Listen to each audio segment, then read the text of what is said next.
In the 21st century, those who change the world are those who change the culture.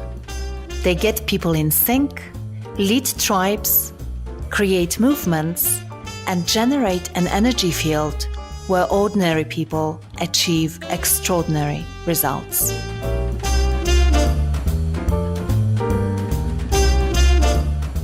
Never believe that your voice is not enough, and it often just takes one person to stand up and say, this isn't good enough. Sometimes all it takes is a question. Why are we doing that? Do we really want to do it this way? Is this acceptable? Or are you going to go home and tell your family about your day-to-day? Can you go home and look your daughter in the eyes and say, nobody has died today because of your work or your business? And what I found is I was very much a lone voice 9 or 10 years ago, and people would kind of say, don't be ridiculous, you can't change the design of a cab, which is the kind of attitude I had on site when I first started as a female engineer. Don't be ridiculous, love, we can't do it that way. We've been doing this for 20 years, and because we've been doing it for so long, people assume that's the way to do it. But as change accelerates, it's kind of foolish to think like that. I'm Aga Bayer, and this is the Culture Lab podcast, where you will find ideas and inspiration on how to harness the power of team and organizational culture. I talk to leadership thinkers, culture experts, entrepreneurs, and all sorts of movers and shakers, and together we explore the fascinating topic of culture, leadership, and personal growth. If you like what you're hearing, subscribe to the podcast on iTunes. Better yet, write a review on iTunes and share the podcast with your followers on social media.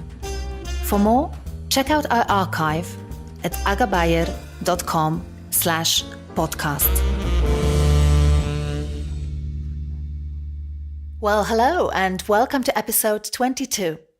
I have great news to share with you today. I just discovered that Culture Lab was included on Player FM's list of the best leadership podcasts. How awesome is that? And what's even more important, so many people have been reaching out, sending me emails and telling me how much they enjoy listening to the show. So thank you for listening, and please keep in touch as well. And here is one of the reviews from iTunes UK store from KJ Coach, who called Culture Lab a rare find and said, I listened to a number of podcasts on leadership and organizational development, and I'm always on the lookout for more.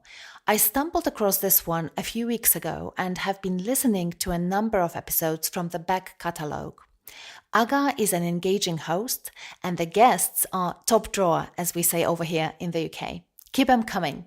Well, I definitely will, KJ. Thank you so much for your encouragement. I'm really happy that you enjoy the podcast. So, if you like the podcast but haven't rated or reviewed it yet, please take a few minutes and rate and review on iTunes or whatever your preferred channel is. This hugely helps the podcast to be discovered by other people like you who care about culture, want to challenge the status quo, and look for ideas, tips, and inspiration on how to do that. Also, if you haven't already, don't forget to subscribe to my newsletter, The Culture Lab Insider.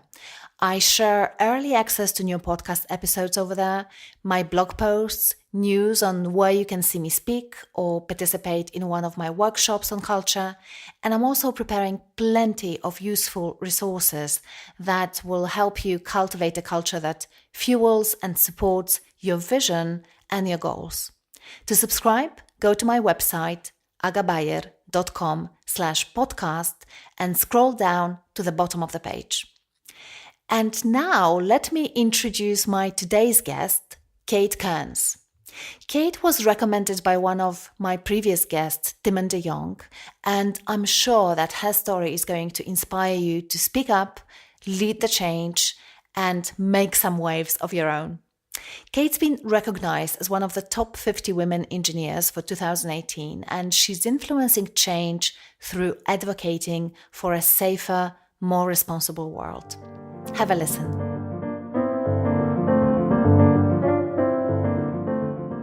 Hello, Kate, and welcome to Culture Lab. Thank you. Nice to be here. Lovely to have you with us. Thank you for accepting the invitation. And I'm really excited to be speaking to you because, we talk to many different people. Some of them are leadership thinkers or culture experts, but it's also extremely interesting to talk to people who have actually shaped cultures. And I consider you to be one of those individuals who have shaped cultures. And we'll talk about this later on. So, we always start those interviews with the very same question, which is, what were the early cultural influences that shaped you as a person? In other words, what made Kate Kate?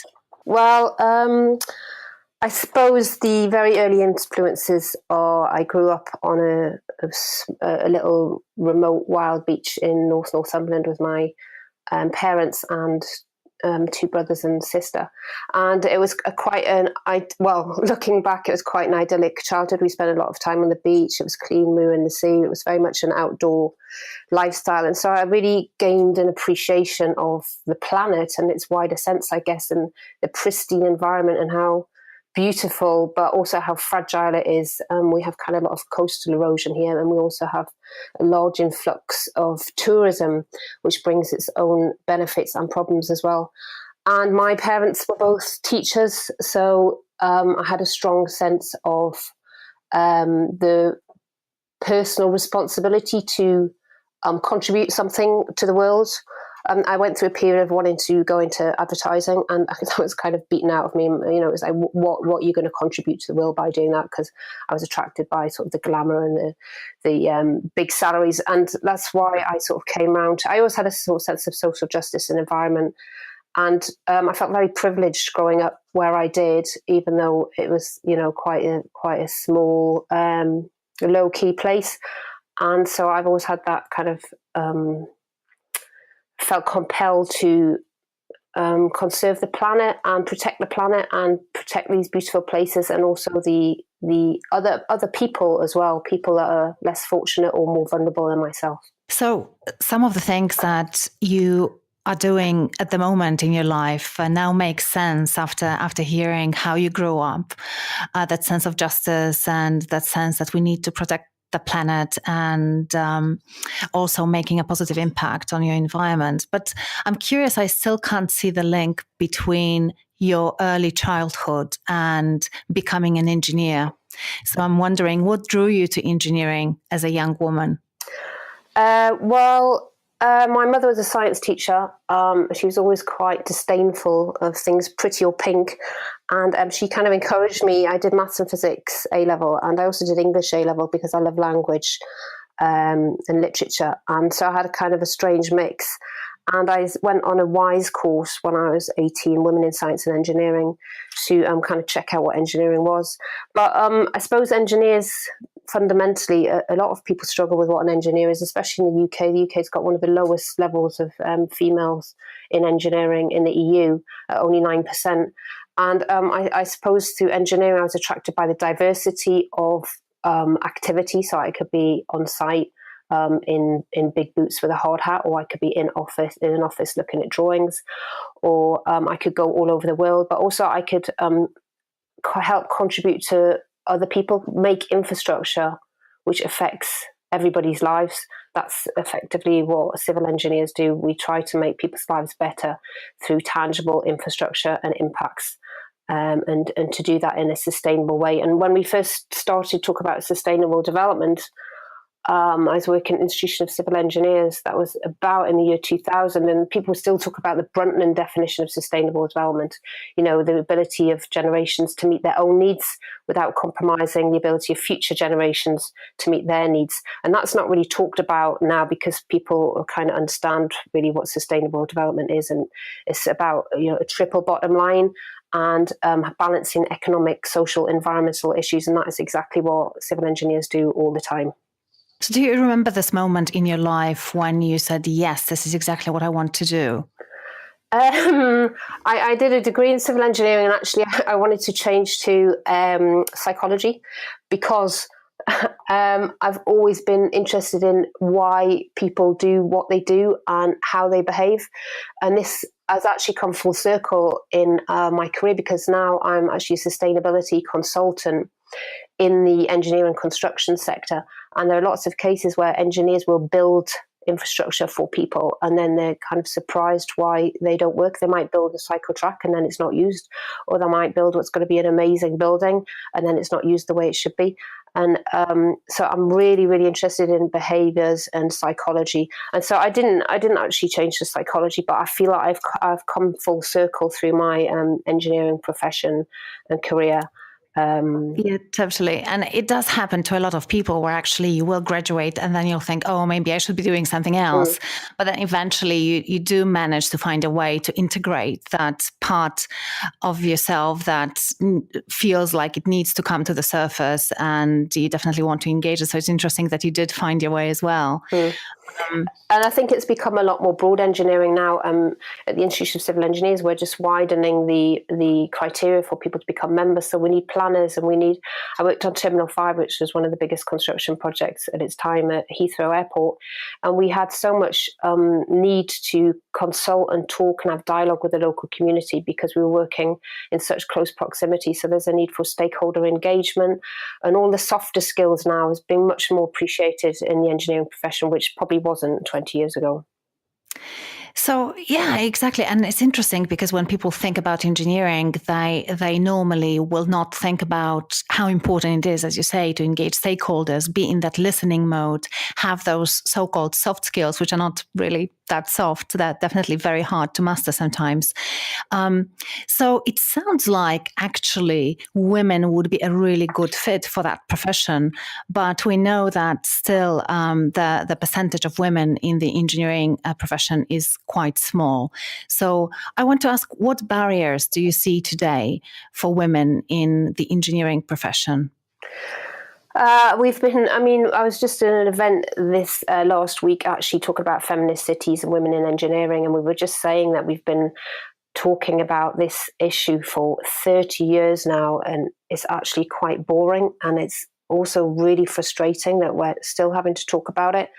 And people are going into schools, and we're kind of talking about it a lot, but it doesn't seem to be having the impact that we want. And we were talking as well about how most of the people going into schools to influence children are generally volunteers. And we were talking about gender pay gaps and women's role in society, and how that we really need to not just say what we think is important, but we need to act on it, and we need to reward what we think is important. So I think it's interesting now that we're still relying on volunteers to go into schools and persuade people to come into engineering, rather than invest in professionals to go and inspire our younger generation. And we kind of, I've been to my local school, and to just where my children are, and research shows that children are most influenced by their mother up to an age of about 11. And I think we're kind of missing a trick. We've got women coming out of work to have children, struggling to get back into work, wanting to work part-time. And I think there's a real role for paying mothers to go into their local schools to talk to those children that know them or know their children about the benefits of engineering, because we pay more attention to people that we know and who we're connected to. And I think that would be a good way to do it. But then also, we have kind of a lack of role model at a much more senior level. For example, the Institute of Civil Engineers it's got its anniversary this year. And we've only had one female president, and that was a decade ago. We do have another female president coming up, but I think our institutions could do a lot more to proactively look for women leaders at senior level. And often a kind of argument that's cited is there's nobody in the pipeline, there's nobody to look for. But I was a judge recently at European Women in Construction Engineering Awards, and there were literally hundreds of articulate, intelligent, beautiful, high achieving women in that room, engineers. And I think often the men in higher places are just looking the wrong way. They're not opening their eyes to the women that are around. Yeah. So it's quite a complex issue, right? Because there are so many elements and so many barriers for women. And one of them, as you said, is that we still lack role models. there's also the perception that perhaps certain professions are not well suited for women, or women are not well suited for certain professions. And as you say, sometimes men are not helping women as well, because at the moment, the majority of decision makers and people in power are still men in those professions, and they are not necessarily looking in the right direction. Which is an interesting point. And I wonder, what would you say to men today? How could they see the benefit of attracting more women into their professions or supporting women? Well, there's been so much research that shows that diverse boards have got perform much better. Teams work better with diverse workforces. And the thing is, it's not actually just an issue about women, which is what I always talk about. I chair the Institute of Civil Engineers Fairness, Inclusion, Respect panel.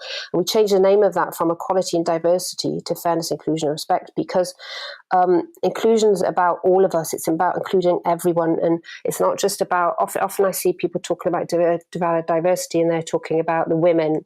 Then they're going to talk about the gay people. Then they're going to talk about the black people. And they take each minority group in turn. But inclusivity is about togetherness and about everyone, and diversity is about data measuring. And it's really about putting yourself in other people's shoes. And there's so many different types of bias, I think. And what I find often is that the people that have the bias don't know they have the bias, so it's kind of unconscious bias. So we've got different types of bias. We've got affinity bias, so you're biased to somebody who's like you, so you feel comfortable if you're interviewing someone, you both play golf, you kind of feel an affinity, so you feel warmer towards them. Or you've got an ambiguity bias, so when you feel unsure about something, you're likely to take less of a risk. So this drives us towards affinity bias, where people like us pose less risk, so we're being more risky by drawing in people that are not like us. So I think being aware of that, and also it's not bias isn't necessarily something to be criticized as such as on an individual basis. Bias is made up from the environment in which we're formed. So I have bias, and I have the same bias as in the construction industry as men have, and women. It's been shown that women actually pay more attention to a tall man in a suit with a deeper voice talking than a woman. And women think that as well, because even though we are women, it's because we've been conditioned in that environment. It's just that women are also the recipients of that bias, so they're kind of more sensitive and more alert to it. So I guess it's to be conscious of our bias. I mean, another way of mentioning bias, we're talking about it could be instinct. We've all got an innate instinct, or I like that person, or I'm drawn to that person. And that's just made up of our previous experiences. So it's just to be conscious of our instinct and our bias, and to ask if that's the right thing. Are we missing something? Could we be more open? Are we making judgments, unnecessary judgments about certain people? Absolutely. And I'm curious, it's such a good point. First, to be aware that we have bias as well, and then identify that bias. Do you have any tips for our listeners on how they could become more sensitive to their own bias? And then when you recognize that you actually might have bias, then what do you do about it? Yeah. I mean, I catch myself out all the time. I make assumptions about people. If someone's being particularly bullying or aggressive, why is that? If there's a naughty child at school, why are they being naughty? Is there something going on at home?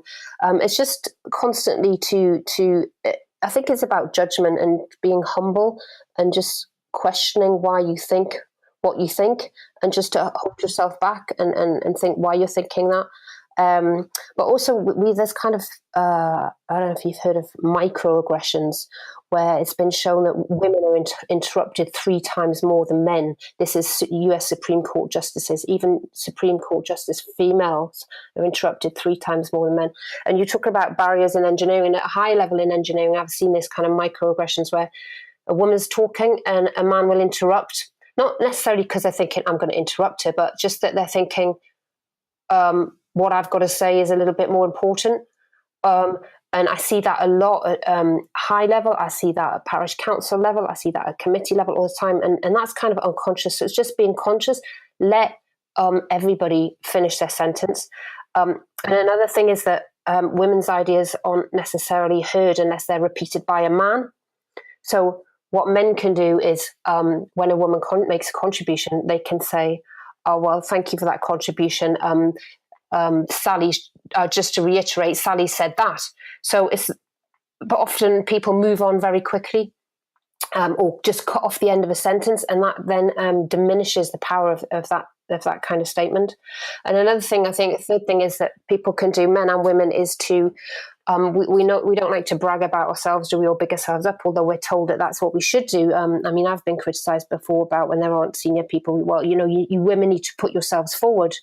You need to come forward and speak up. But it's hard to do that when you've kind of experienced these microaggressions. Again, there's another psychological phenomena which is called learned helplessness. And when, those things happen to you over and over again since you were a little girl or a little boy, then eventually you don't even try. And I think this is very often what happens, that for some of those groups, because as you said, it's not just about women, but for some of those minority groups, they very often will find themselves in a situation where they don't even speak up anymore.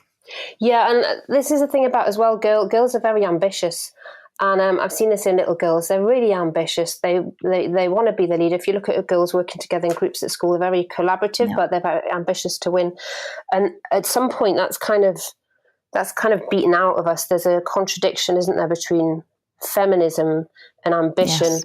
And I remember you were talking about influences, and I remember one of my first interviews I did my degree, then I had a job, and then I did a master's, and then I had my first job as a sustainability consultant. I was very excited about. And the MD actually came in to interview me, as well as the guy that was interviewing me. For some reason, he actually told me it was because I was seventh in the UK snowboard championships, so he wanted to come in and meet me rather than anything else. But one of his questions was, "Are you ambitious?" And I was kind of stuck in my tracks, because I thought, what's the right answer here? What do I say? Because if I'm ambitious, does that mean I'm standing on people's head, or does he want ambitious people? And I really wanted to quote Shakespeare to him, because the words of Shakespeare just came flooding into my brain. And then I thought, oh, is he going to think I'm a bit nerdy if I'm quoting Shakespeare? What if he hasn't read the play? He's going to think I'm, what's he? And I was constantly thinking, what's he going to think about what I was going to say? It's crazy how we will continuously censor ourselves. I think women do this definitely more than men in conversations. So, Kate, I want us to shift gears a little bit. Can you tell our listeners what happened to Ellie? Ellie was my little sister. She was 6 years younger than me. And we grew up on the beach, as I mentioned before, and she was always plucky and excitable and energetic and popular. And I remember probably my first memory of her is crawling in the waves when she was just a little chubby baby, before she could even walk, and the waves would kind of knock her over and she would just giggle with glee, But she loved the outdoors and the mountains and the desert. And I was living in London, and she went off to do a ski season. She loved snowboarding, and she went to the mountains whenever she could and did a couple of ski seasons. And then when she came back to London, she went everywhere on her bike, because it afforded her the same freedom and independence and speed and exhilaration as snowboarding, I think, the nearest you can get in London. And then on the 5th of February 2009, as she was cycling to work through Notting Hill Gate across London, she was struck from behind by a fully laden 32-ton tipper lorry on a one-way straight road. And she was dragged and crushed, and she lay pinned by her pelvis under the wheel, fully conscious, quietly asking passers-by, "Please help me. Please help me." And then 2 hours later, she was dead. I know this information because I went through every single record and witness statement that I could get hold of. I interviewed every single person I possibly could that dealt with her, to try and work out why exactly this had happened. Oh God, I can't even imagine what it was like for you back then, what it must be for you right now. But what I do know is that you channeled that terrible trauma into advocacy. And I'm curious, what was this process for you? How did you get from that point of, I suppose, utter shock and being heartbroken to feeling strong enough to actually advocate for safety? I think it was such a shock that I probably put grief and heartbreaking on hold. And you find that a lot of bereaved people who've campaigned say they do that. I just wanted to, because I knew she was an excellent cyclist, because I knew she cycled 20 miles every day, because I knew she knew the dangers of HGVs. She'd done the same route for years. She'd done London to Brighton. She had lots of friends that were couriers. She wasn't just a ditzy girl in a flowery dress on a bike. She was a hardcore cyclist, so I knew it wasn't something that she'd done. And the police assumption was the opposite to mine. It was that, well, she's a girl on a bike, it was probably her fault. It's a bit dangerous. And so I had to find out her, because I couldn't be there with her. I was in London, but I didn't get the message till a couple of hours later because I was giving a presentation. I was doing some training. And so I had my phone on silent, which in my bag, which, by the way, I never now put my phone in my bag. I put it on silent, but I'll always keep it on the desk. Because I couldn't be there with her. I had to physically and mentally go through every single minute from the moment she was crushed to the moment she died. I just felt compelled to do that. So I went on a super investigation. As an engineer, I kind of analyze information in detail, and I just went into overdrive. And I assumed that the police would be doing that, and they just weren't. They were very complacent. They didn't gather any witnesses, and I had a warning from another family whose daughter had died on a bicycle. She'd been knocked off, and they said that the police investigation was absolutely appalling, and they kind of put me on warning that this might happen, and indeed it did. And because I've been working in the construction industry for 20 years, and I've been working on site, and I know that health and safety culture has improved massively over the last 10, 20 years, and every slip, trip and fall is recorded. Everyone has to wear PPE. Everyone has to be trained. There have to be method statements and risk assessments before you do anything. And this was one of my vehicles. This was a construction industry vehicle. And I just couldn't believe that you could have a death on site. There would be a full site shut down, global safety day, health and safety executive investigation. And innocent member of the public is killed off site.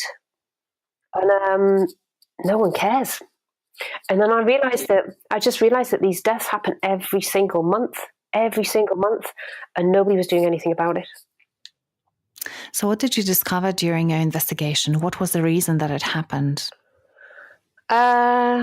Officially, the reason, there is no reason officially. The way the driver was driving on the day was not in any way related to her death. I asked the police the result of his eyesight test. They said, we haven't actually tested his eyes. And I said, well, do you think you could test his eyes? So they kind of reluctantly agreed to test his eyes, but they didn't test his eyes then until 6 months after the crash. And he completely failed his eyesight test. It wasn't sufficient to drive a car, never mind an HGV, which is much more stringent checks. They checked that the mirrors were set correctly, but they used a 6'1" police officer when the driver was only 5'2". They lost evidence. They said witnesses were flaky. Even though it was 9 o'clock on a Thursday morning, they couldn't find any witnesses. So I found 2 of the 3 witnesses at the inquest. So there was a lot of incompetence, and when I finally read the investigation report, I couldn't believe it. I just took it apart page by page because the conclusions just did not match the evidence. So the driver was charged with driving with uncorrected defective vision because he wasn't wearing glasses, and he was fined £250 and given 3 points on his licence. And there was no connection between him and Ailey's death, despite the fact she was in front and he drove her down from behind. Oh my God. So this happens, and as you said, you feel compelled to investigate, to understand, to find witnesses. But you don't stop there. You then start advocating for safety, and you actually contribute to change in legislation. Can you tell us a little bit about that? Yeah, I just kind of realized that there's such systemic failure on so many levels in the justice system, because the crash wasn't investigated properly, and because of that, there were no remedies put in place, and the coroner didn't give any recommendations to prevent further similar deaths. Although she admitted that it was not an uncommon occurrence, she refused to put her mind to make any recommendations when there were loads and loads of things that she could have recommended. The industry was failing because it had blind, tired, stressed drivers driving these massive vehicles with blind spots all around the cabs. I mean, these vehicles, there's videos on YouTube of HGVs pushing cars along the motorway in front of them, and they can't even see that the car's there, never mind a pedestrian or a cyclist. And it transpires that 50% of cyclist deaths are involved in collisions with lorries, and there are actually more than twice as many pedestrians killed by HGVs than cyclists. So there's a massive construction industry problem. So I looked at how can we change how can we improve this, and because the design of lorries hasn't really changed since the 1960s. So I was told that the UK couldn't do anything. We had to go to Europe. So I went to Europe, and I submitted with my MEP at the time written declaration 81, which was calling for mandatory cameras and sensors to be put on lorries. Then I realised that drivers have sensory overload. They already have 6 different mirrors to look at. They've got cameras and sensors beeping at them. And it's really a really, really difficult job. And so then I went back 2 years later to campaign for a change to cab design to make the cabs lower and have a much bigger window, like there are in bin lorries. So the driver can just see out of the window. I mean, we can put a man on the moon, and yet we're crushing 466 people every single year in the UK by HGV. You know, that's more than Grenfell. That's more than the Irish Troubles. And so we went to Europe, and we did get a change to the EU law. And now next 2019-2020, London is going to introduce, the London Mayor is going to introduce a world first direct vision standard, where if vehicles don't meet the standard, they won't be allowed into London. Wow. The EU law has changed. So that's a major step forward. Congratulations. That's amazing. That's absolutely amazing. And, you know, when you think about how long it took for you to advocate for that and how much effort. And I suppose that at some point, maybe you started on your own, but then I suppose that you had a group of people supporting you, right? Yeah, initially when I went with written declaration 81 with my MEP, Fiona Hall, there was literally me, my family, and some of Ailey's friends, and we knocked on doors, hundreds of doors over 3 days in the European Parliament. We had 401 MEPs sign up to mandatory cameras and sensors. And then what I thought, you know, that's a great victory. Only 10% of written declarations get through, and ours has got through. And then I was told, okay, now this has to go to the Commission. The Commission has to review it. The Commission has to come back with a response. So it takes so long. It takes years and years. And the response from the Commission was, this sounds very nice, but where's the evidence? There's no evidence that cameras and sensors will make any change or save lives. So then I felt, what do I now have to go and pay for some research? Do I have to do that as a bereaved person? But meanwhile, at the same time, I had discussions with my lawyer for the inquest, and she said to me, it was kind of a turning moment. She said, Kate, there are many different ways to skin a cat. If you look at things, legislation is always the last thing, isn't it? If you look at innovators and leaders, they don't wait for legislation. And so then I worked with the industry to try and garner support and embarrass the industry really into tackling this issue, because these major companies have values and visions of, safe home every day. We look after our people. We respect our workforce, safety, sustainability. And yet they're routinely going about killing people through their process of their business. So I worked with industry to try and introduced a standard. And now we have a new industry standard called CLOCS, Construction Logistics and Community Safety, which looks at driver training, vehicle design and operation. And we started with about 30 or 40 people in that working group, and now there are only over 650 major construction organizations signed up to that standard. This is just such an incredible story, when I picture you and, as you say, and your family just knocking on doors and then engaging the whole industry and, as you say, embarrassing the whole industry into actually doing something about this. I'm sure that there are a lot of learnings for people who are listening to this, who operate within organizations, and maybe they see some sort of injustice happening or toxicity in their work environment or anything that bothers them at a deep personal level, and yet they feel powerless to change it. What do you have to say to these people? I think never believe that your voice is not enough, and it often just takes one person to stand up and say this isn't good enough, or not even. Sometimes all it takes is a question. Why are we doing that? Do we really want to do it this way? Is this acceptable? Or are you going to go home and tell your family about your day today? Can you go home and look your daughter in the eyes and say nobody has died today because of your work or your business? And what I found is I was very much a lone voice 9 or 10 years ago, and people would kind of say, don't be ridiculous, you can't change the design of a cab, which is the kind of attitude I had on site when I first started as a female engineer. Don't be ridiculous, love, we can't do it that way. We've been doing this for 20 years, and because we've been doing it for so long, people assume that's the way to do it. But as change accelerates, it's kind of foolish to think like that. But I think the other thing is to talk to the right people, to ask the right people the right questions, to try and ask the people of influence, or people who can make change, or get the ear of someone who has the ear of someone of influence.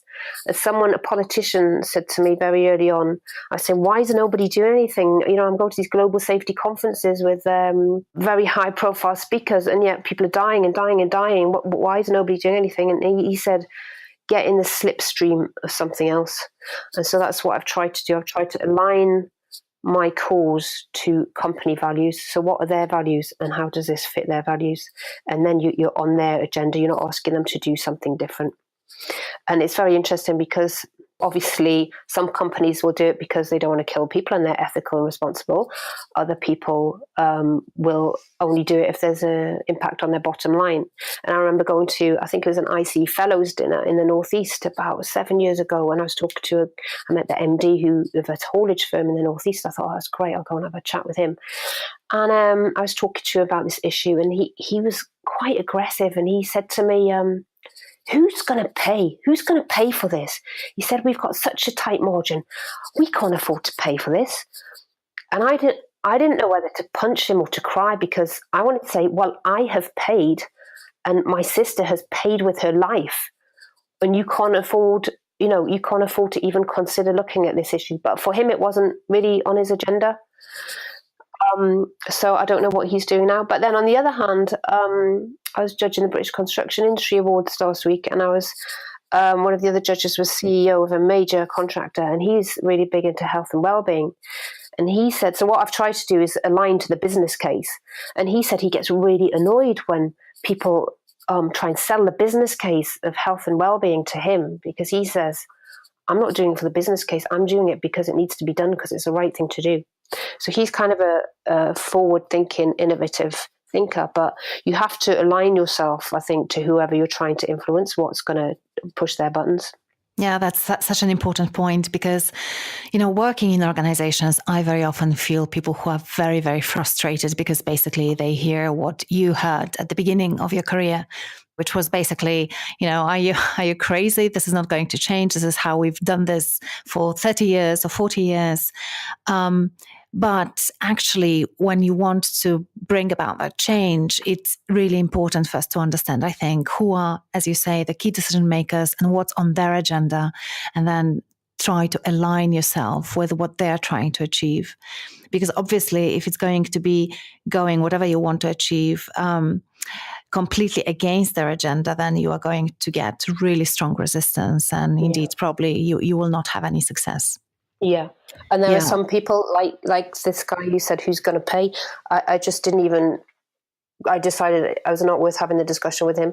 And there are people that I've decided they're too far down the curve, that I'm not even going to waste my time trying to persuade them. I'm going to, so now I go and speak in companies with kind of companies that are looking forward, innovative companies that want to make change. And that's what I love doing. I love stretching the comfort zone and pushing beyond the boundaries of the status quo. And companies, I think successful companies of the future will want to do that, because if you're standing still, you're going to fall off at the wagon at the end. You have to keep moving forward. And it's so inspiring to work with people that are willing to do that and are willing to be challenged and see the benefit of having that independent voice. Absolutely. Absolutely. And I think we do need to choose our battles and think about our own return on investment, because you are investing your time and energy to bring about that change. And as you said, in some cases, with some people or with some organizations, it's really not going to produce big returns. So you pick which organizations you want to work with. And I think for our listeners, it's about identifying these stakeholders who are going to be willing to listen, at least, and a little bit more progressive than perhaps some others. Indeed. So at the end, I think it's all about finding your tribe in a way. It's kind of a movement really that you need to start. It sounds like when you want to bring about change in an industry or in a society or in an organization. You are a very small tribe at the beginning, but at the moment, from what it sounds, you are quite a big tribe. Yes. And now I think organizations are seeing the benefit. I talked about the business benefit before, about putting safety first and being sustainable and ethical. And when you have trained drivers who can see, who aren't stressed, and who are driving vehicles that they can actually see out of the window, you have less spurious claims, you have less crashes, you have less days off sick. And there's a massive driver shortage at the moment, especially exacerbated with Brexit. We just can't get enough drivers. So that means we're going to have less equipped drivers. We're going to have less professional drivers. So that's again, that exacerbates the risk. There's better reputation. And now what I'm trying to do, and the Clocks project is trying to do, is to work with clients and get major infrastructure clients to specify the clock standards. So therefore, if you're not implementing these standards, you're not looking after your drivers, you haven't got the best vehicles, you're not going to get the work. And that's, a really strong business incentive. And there are some companies that have seen that, and they're now leading the way. They want to be leaders in this field of HGV safety, and they are reaping the benefits of business. I think that's only going to accelerate in the future. Yeah, that's fantastic to hear that.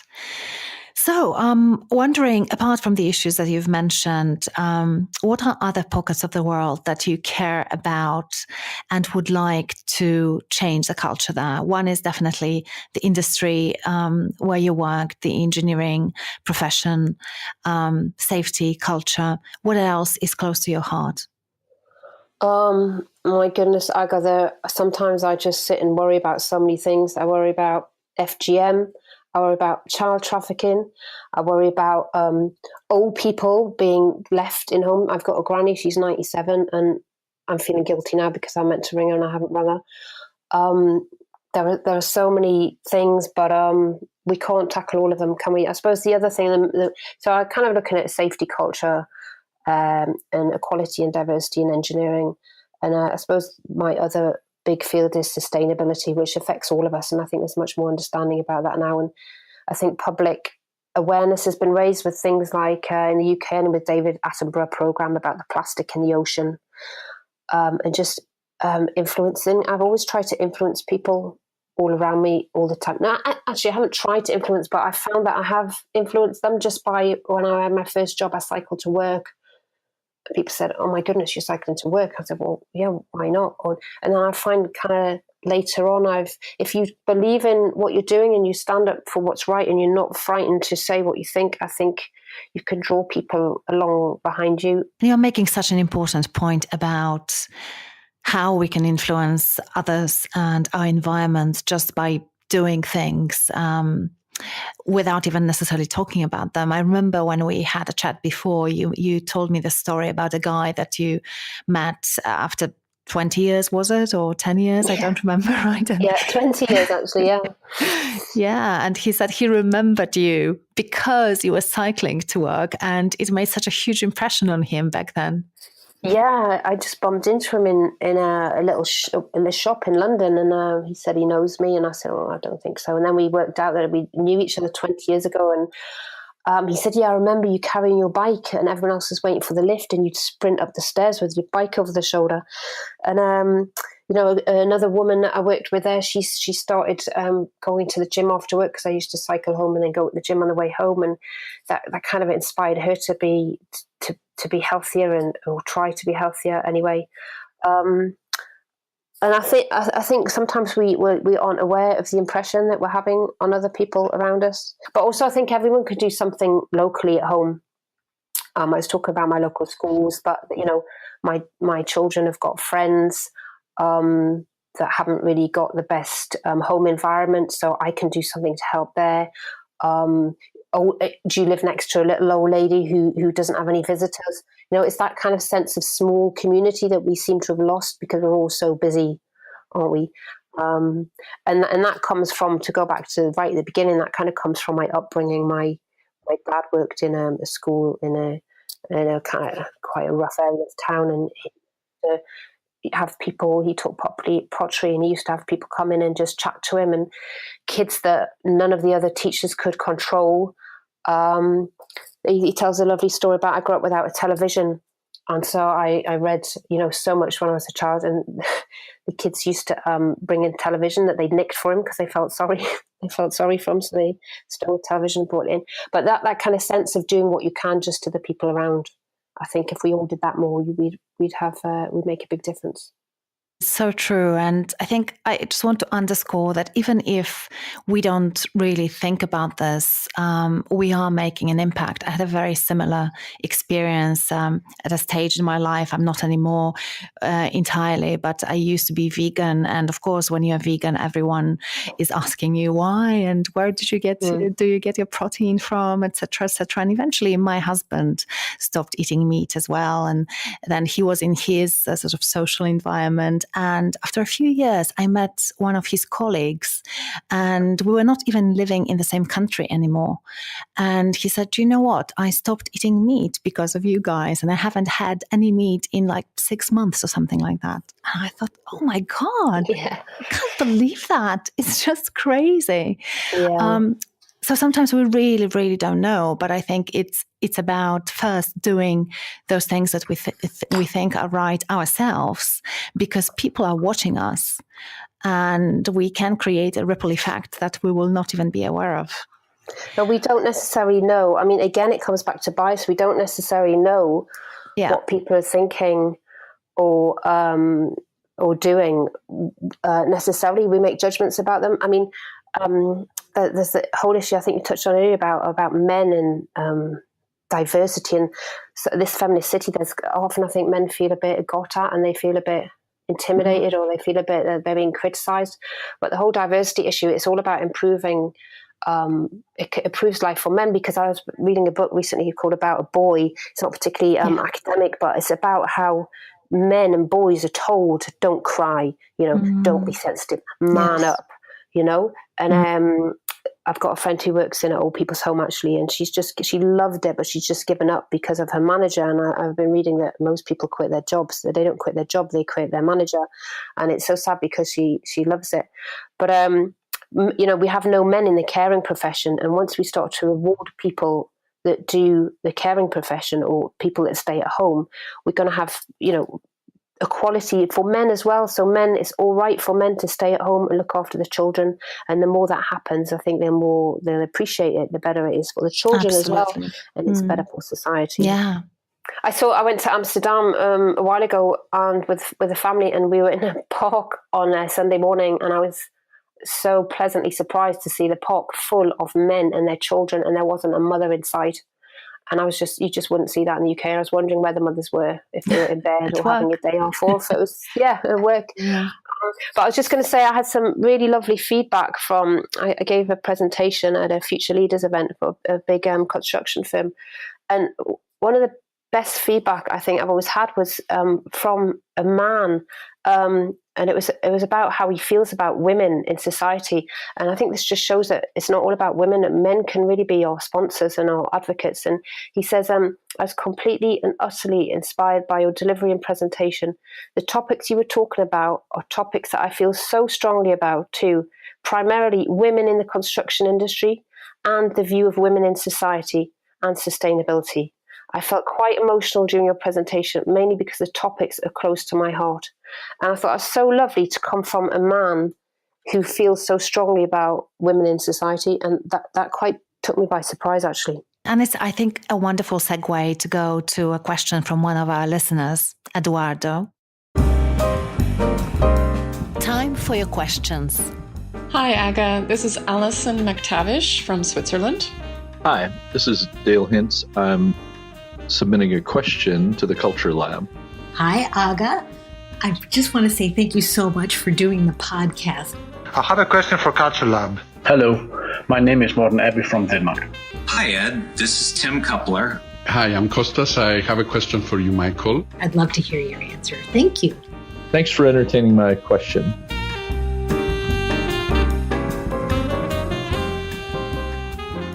Hi, this is Eduardo from Mexico.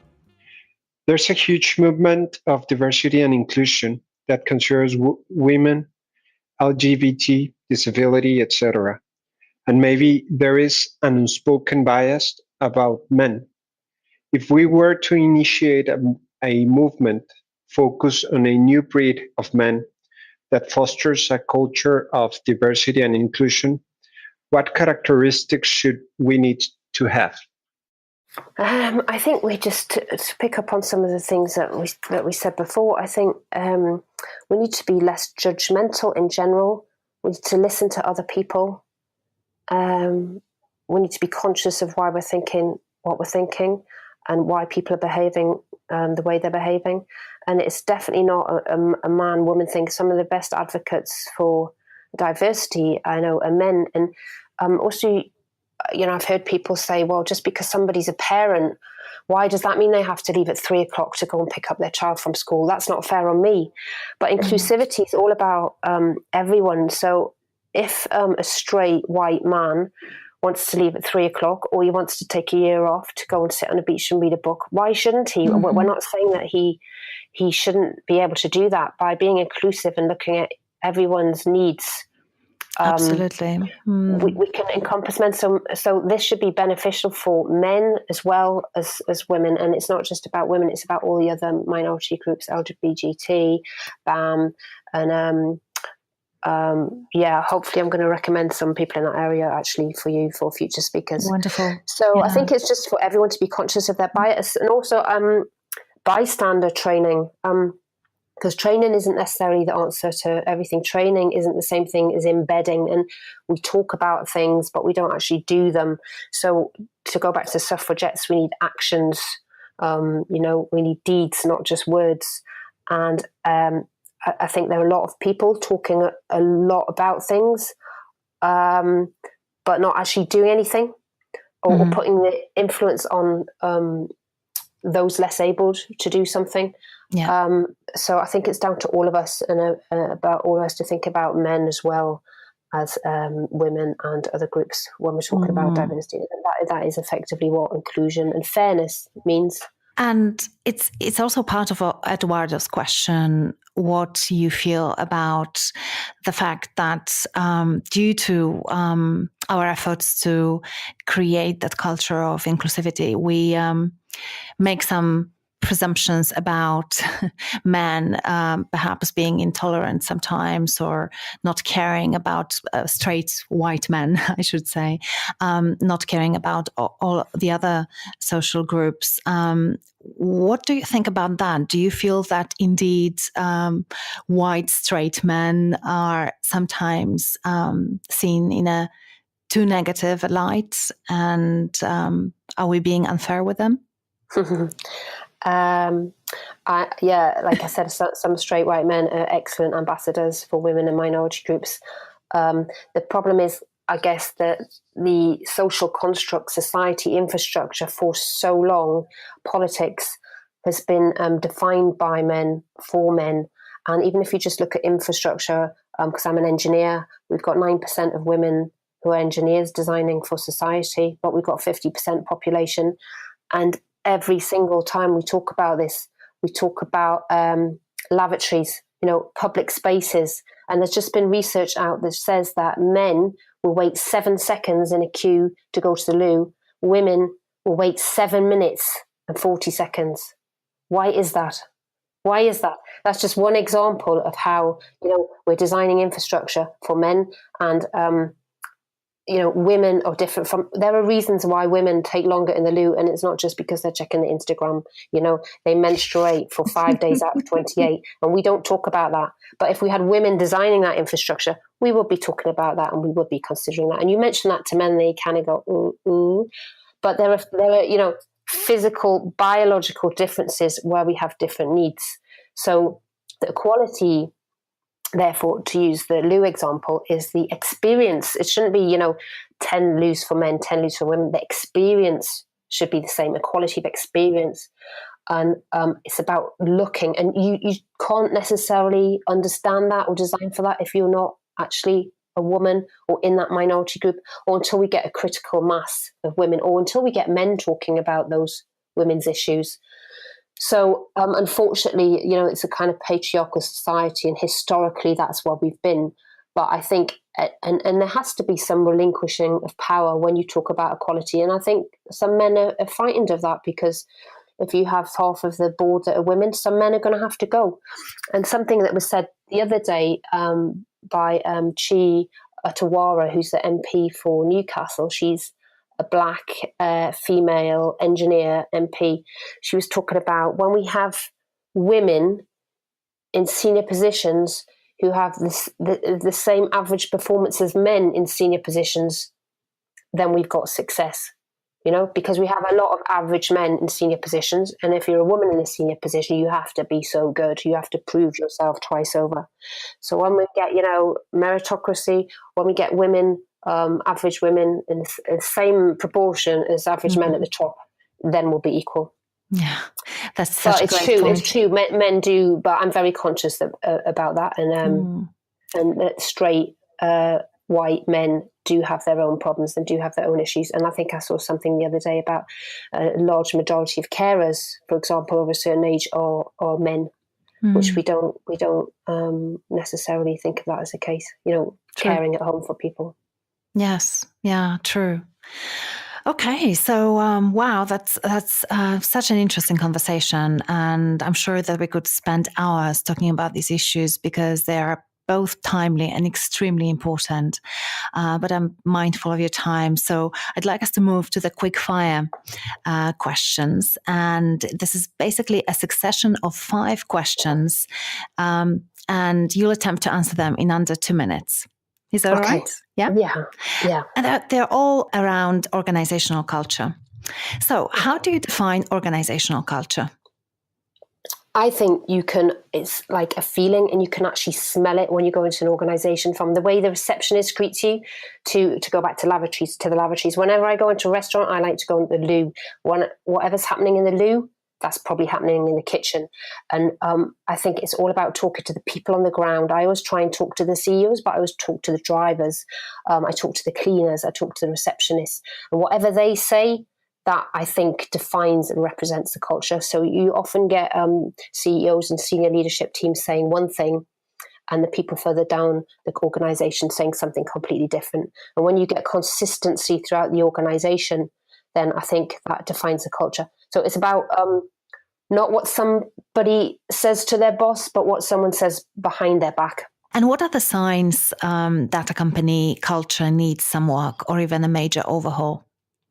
Well, I think that the kind of reverse to that is that when you're getting conflicting messages from different people within that organization, when there's a lack of trust, when there's lack of accountability and transparency, people have to have trust. And we've got a major problem with productivity at the moment in the UK. And people aren't going to work effectively and efficiently and do their best if they don't feel there's trust and appreciation and accountability in an organisation. So when someone's saying one thing and someone else is doing another, that's when you know that there are problems and there are breaks somewhere down the line. Mm-hmm. Do you admire any companies for the culture? Do I admire any companies for their culture? I think in the construction industry, Tarmac has kind of leading the way. They're really investing in the young people, and they've introduced a new app for drivers. They're investing app so drivers can. It carries all. So before I was talking about my driver, he hadn't had his eyesight tested. It carries all the information, and that app. It won't let the driver onto the site unless they've been cleared. So they're really investing in the future and how to manage their risk, and they're investing in the young people as well. Andy Mitchell at Tideway. I think the Tideway project in the UK is one of the biggest construction projects now, building the sewer through London. That's a massive project. It's really good on diversity. It's really good on safety. They've invested in cutting edge safety training using actors and imagery. And what they do is they give out a card to every single employee with Andy Mitchell's name on it, saying that they are empowered. If they see anything to stop it, they're empowered to stop it and to contact the chief exec. And that's going right down to the bottom. And I think that's a good signal that shows that we're listening. And do you know if people acted on it? If they, that's a very good point, because I don't know if it's just a gimmick and people are actually using it or not. Because I haven't actually worked on the project myself, but I have kind of heard that that's what they're doing. But I mentioned Terminal 5 before, and that was my first experience of an excellent culture, really, because there was a framework agreement, or a really collaborative agreement between all the parties. And we had a don't walk by strategy. And I really believe that. And now that's instilled in me. Now, when I walk on any site, if I see something that's not right, it's not my project. I'm not in charge. But if I'm there, I will stop and I will say something. And even to the point, I do it in my personal life. If I see someone chucking litter, I will stop and ask them to pick it up. Because it's just being a member of society, isn't it? It's empowering people to be a member of society. And does a company empower people to speak up when something's wrong? And then we would save so much, misery and heartache if people felt that they could speak up. Yeah, your voice matters. Yeah, exactly. And what about books? Do you have any books on culture or leadership that you would recommend? I've got a pile of books beside my bed, which are half read.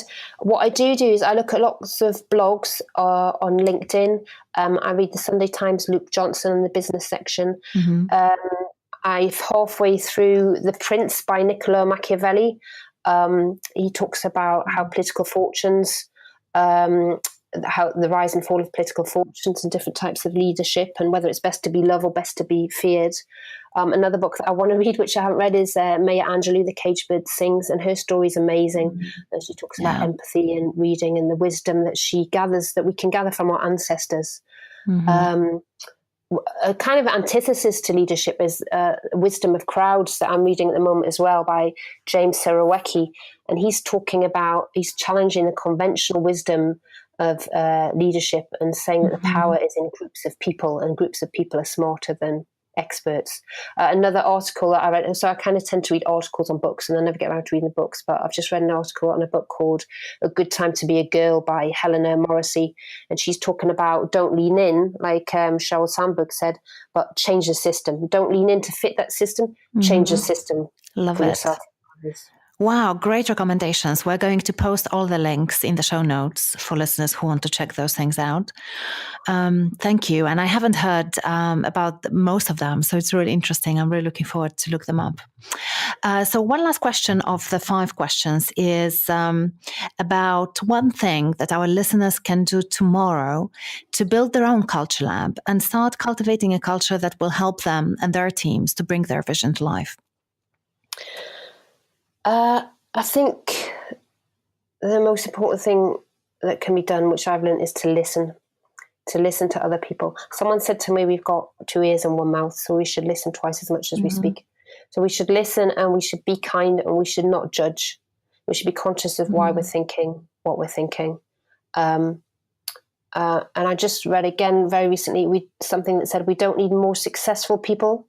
We need more kindness, empathy, and peacemakers. That's beautiful.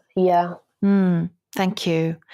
And, it's interesting because I've interviewed now so many people for this podcast, but also, talking with clients and friends and colleagues and other consultants. And there are some themes. And one of those themes definitely is exactly kindness and listening and being open and asking good questions. I think a lot of people say that really makes a huge difference, and we definitely don't do enough of that. And it's not necessarily what you would envisage in a leader, do you? You imagine somebody strong and forceful and, extrovert. But then what we're describing is actually traditional, potentially, traditional female characteristics, exactly. Which is really interesting. Not to say there are many. You see, there are many men as well that have these characteristics, but they feel that it's weak to be sensitive and kind and empathetic. That's the culture that we've got, isn't it? Yes. About what does make a good leader. Yes. We could question that.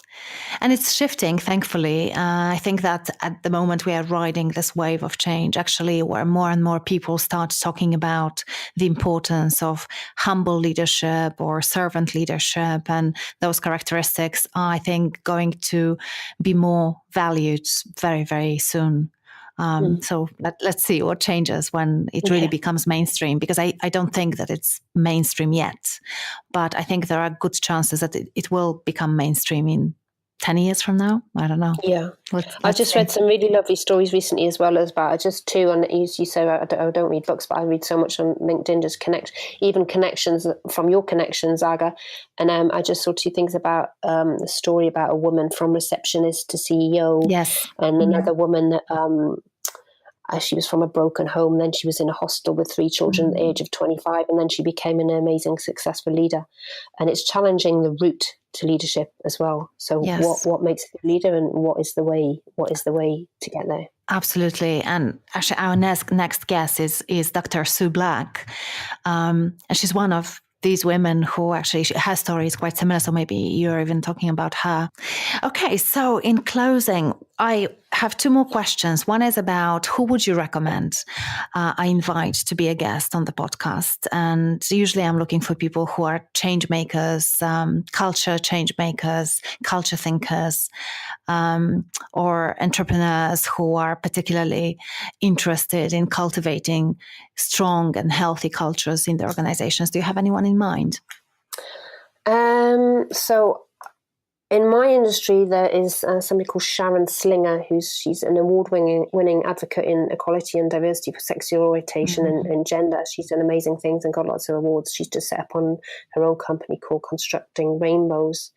And then there's Christina Riley, who's another award-winning advocate for transgender rights in the construction industry. And she said some really kind of poignant stuff about why would you not employ somebody who spent their whole life, being resilient, who spent their whole life overcoming challenge, and who spent their whole life understanding people and empathizing with other people's and presenting an image, an acceptable image.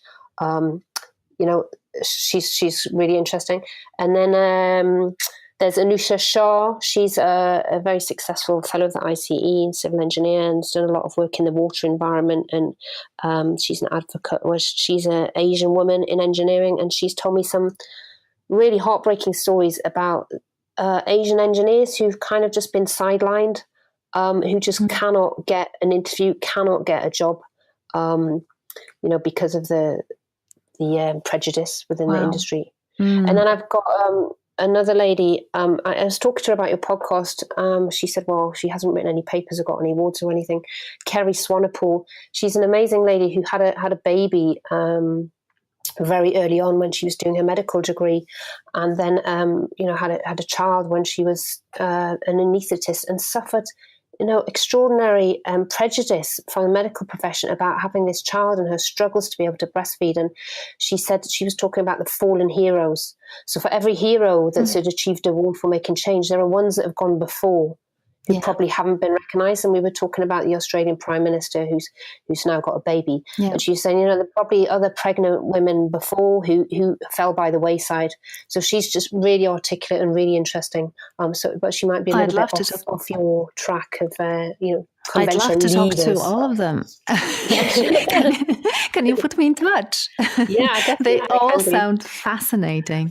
Oh, thank you so much. That's wonderful. So any closing remarks, any messages that you'd like us to finish with?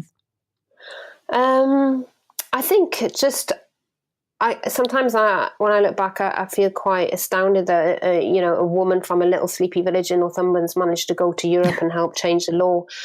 But I think just to tell people, your listeners, to be brave and to never think that you cannot have an impact, because it takes just one person sometimes to break the groupthink, and you could be that person. And it's always been a few brave people that have changed the world, and it's difficult. But it's possible. So you have to keep challenging and don't accept, and keep listening to the people around you, and just don't give up if you really believe in something, because there's always a way. And my mother taught me very young. She said, if you want something enough, you can achieve it. And I think if you believe, then you can achieve. Someone just admitted to me recently that we sat on a board together, and he said, Kate, every time you challenge something, I was thinking that, but I didn't say it. And when you said it, I was thinking, oh, why didn't I say that? And it's actually quite hard to stick your head up and be the first person to say something, or the first person to ask a question, especially when there are people in positions of responsibility and profile that you're challenging. But I've kind of learned a way to challenge now, and to not be kind of too confrontational. Tell us the way then. Well, it's people always like something if it's their idea. So just suggesting possibly maybe this could be, but then some people might shoot that down as saying you should just say, you shouldn't have to namby-pamby about your words. You should just be able to say what you mean. But I think when I sometimes when I do my speaking gigs, I talk about a quote from Gandhi, which really rings home true with me. And it kind of speaks to the tenacity one must have. He said, first they ignore you, then they laugh at you, then they fight you, then you win. Well, I haven't won because I haven't got my sister back, so I haven't won that. But and people are still dying on the roads. So, but I'm kind of winning in persuading people that something needs to be done. Yeah. I can't think of a better way to close it, really. Thank you so much. Just one thing that I will ask you, because I'm sure that a lot of listeners would like to find out more about you and about the sort of work that you do. Where should they go? I'm on LinkedIn. Kate Cairns on LinkedIn. It's the main place. Fantastic. So I'm going to post a link to your profile as well in the show notes. Kate, thank you so much. Thank you. Thank you, Kate Cairns, for being such an inspiration and being our guest on Culture Lab. And thank you for listening. Thank you to our sound producer, James Eade from Be Heard, our production manager, Lindsay Nunes, our content contributor and editor, Rachel Nice, and art director, Emily Spencer. If you enjoyed this episode, we would be ever so grateful if you could take a moment and leave a review on iTunes or anywhere else you listen to this podcast, so that others can discover Culture Lab as well. Also, don't forget to subscribe to the Culture Lab Insider. It's very easy. You just type agabayer.com/podcast into your browser and scroll down to the bottom of the page where you will find the subscribe form. And just to give you a heads up, our next guest is Dr. Sue Black, a technology evangelist and digital skills expert.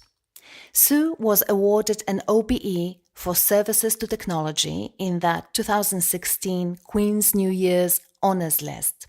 She's now a UK government advisor, thought leader, honorary professor of computer science at UCL, social entrepreneur, writer, and public speaker. But Sue's life wasn't always so full of glamour. She left home and school at 16, married at 20, and had 3 children by the age of 23. And actually, when we first talked, we realized that we were both homeless in London at almost exact same period of time. You will learn about Sue's story in the next episode, mine perhaps another time. Here's a short preview of my conversation with Dr. Sue Black. I woke up one morning to my husband shouting that he was going to kill us all. And the thing is, he'd threatened to kill me before. And for some reason, I hadn't really taken it seriously. I don't know why.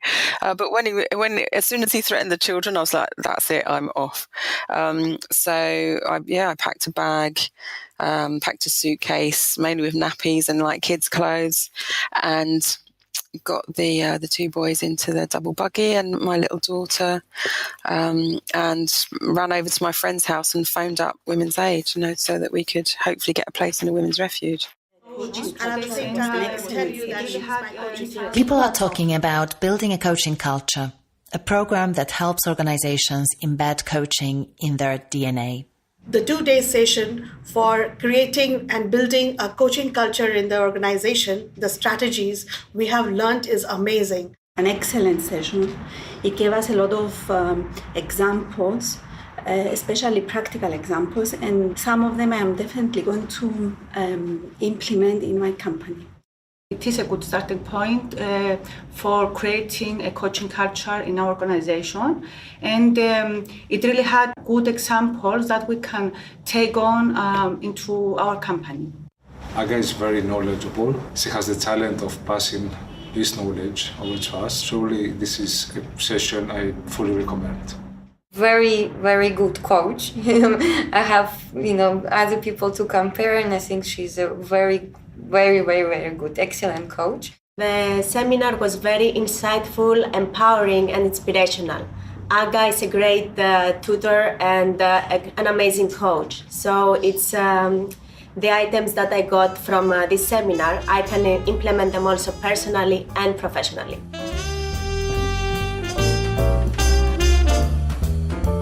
Thank you for listening to this episode of Culture Lab. If you found any moments that were interesting, inspiring, or maybe even game-changing, please share it with someone who'd appreciate it. After all, good ideas are meant to be shared.